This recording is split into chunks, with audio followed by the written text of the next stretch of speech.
Alô, irmãos e irmãs, em Cristo Jesus. Pai seja com todos nós, né?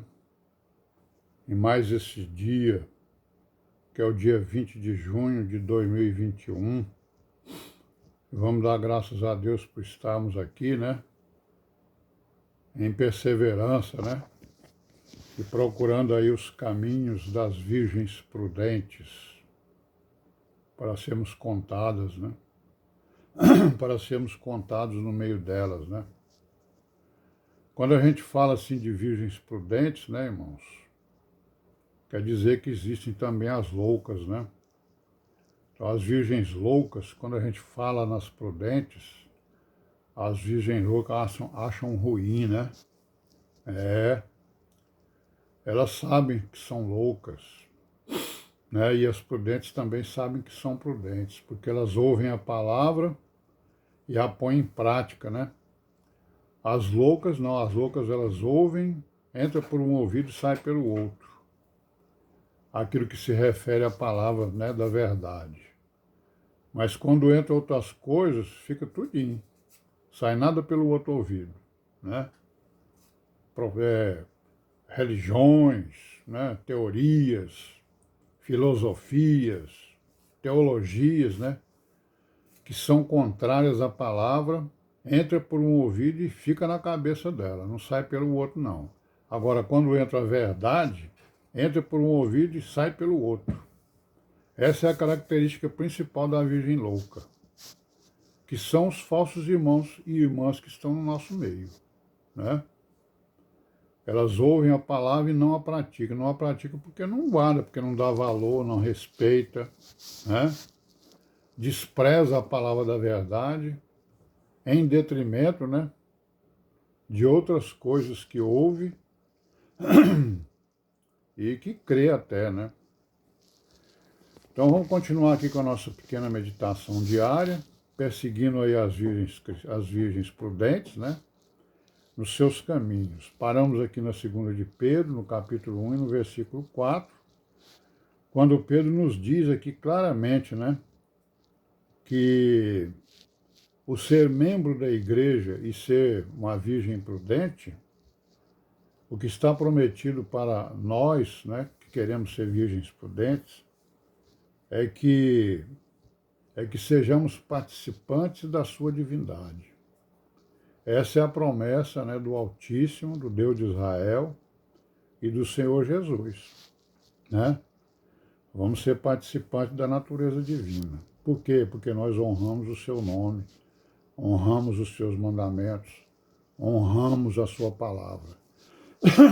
E a sua palavra é o caminho, a verdade e a vida, né? Então vamos aqui para o 5, né, o versículo 5 do capítulo 1, que diz assim: Vós também, pondo nisto mesmo toda a diligência, né, acrescentai à vossa fé a virtude, e a virtude a ciência. Então, ó, ao caminho aí que Pedro está dando para nós, né, para a igreja. Se nós temos fé, então nós devemos acrescentar à fé a nossa virtude, ou a virtude da palavra. Na verdade, a virtude significa o quê? A moral, né? São os mandamentos, né? Capacidade de executar, né, a palavra, né? Então, a virtude, a ciência. O que é essa ciência aqui? É nós conhecermos, né? O quê? Conhecemos a divindade, né? Conhecemos a natureza divina. Quando nós lemos as Escrituras, né? Há revelações acerca da essência do Deus vivo, né? Do Deus que criou os céus e a terra, e da essência do seu Filho Jesus Cristo. Que nós sabemos exatamente o que é a sua essência, né? Que está revelada, né? E a ciência, a temperança, né? A temperança seria uma virtude que não nos deixa ir além daquilo que a gente suporta, né? Quer dizer, se eu não suporto uma determinada leitura, eu não devo fazê-la, né? Eu não devo me aprofundar nela. E a temperança, a paciência, que nós devemos ter, né? Porque a nossa vida é uma vida de paciência. É uma vida de hora em hora, de minuto em minuto. E a cada hora, a cada minuto, nós estamos fazendo as coisas, né? Executando coisas. Falando, executando, pensando, né? Então, a paciência, a piedade, né? Piedade, o amor fraternal. Chegou o amor, né? Que é o mais importante de tudo. E o amor fraternal, a caridade, que é o amor. O amor a Deus, né? O amor aos mandamentos. O amor, né? A obediência aos mandamentos do Deus vivo, né? Aí no versículo 8 ele diz, porque se em vós houver e abundarem essas coisas, né? Houver e abundar essas coisas, não vos deixarão ociosos nem estéreis no conhecimento de nosso Senhor Jesus Cristo. Então, se nós perseguirmos essas coisas, nós não estaremos estéreis, ou seja, não estaremos sem frutos, né? De entendimento e de conhecimento do Senhor Jesus Cristo, né? Não daremos ouvidos a fábulas, né? Acerca da essência de Deus e do seu Filho Jesus Cristo e da igreja, né? Porque fábulas existem aos milhões aí, né? Andando aí pelo mundo, né? Nas internet da vida, né? Não é isso? Nos apps da vida, né? Nos Facebooks, enfim, nas esquinas, né? Só o que existe são filosofias, né? Contrárias, teorias, né? Contrárias à palavra. Porque então se houver no versículo 9, pois aquele em quem não há estas coisas é cego, nada vendo ao longe, havendo-se esquecido da purificação dos seus antigos pecados, né? Que veio pelo sacrifício do Senhor Jesus Cristo, que é negado, né? Pelas religiões, pelos judeus ortodoxos, né? É negado. Jesus foi um maldito, né? Blasfemador para os judeus. E eles estão esperando lá o Messias dele, outro Messias, né? Portanto, irmãos, procurai fazer cada vez mais firme a vossa vocação e eleição. A vocação é o chamado, né? A eleição é a escolha. Muitos são chamados e poucos são os escolhidos.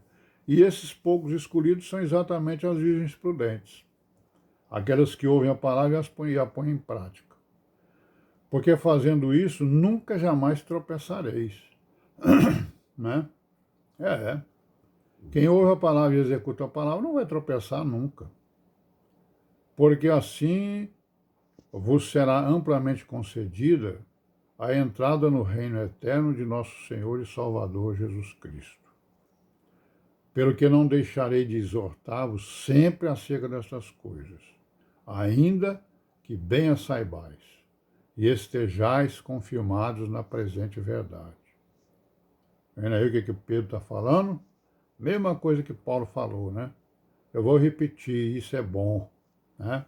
Mesmo que vocês estejam sabendo, ou nós, né, sejamos sabendo, não deixarei de exortá-los, sempre, acerca destas coisas. Tenho por justo, enquanto eu estiver neste tabernáculo, despertar-vos com admoestações, né? Então a palavra, ela nos admoesta, ela nos corrige, ela nos exorta, ela nos aconselha, ela nos consola, né? É por isso que nós cremos verdadeiramente nessa palavra, que é o caminho, a verdade e a vida, né? E nós que somos cristãos, nós cremos em tudo que está escrito, certo?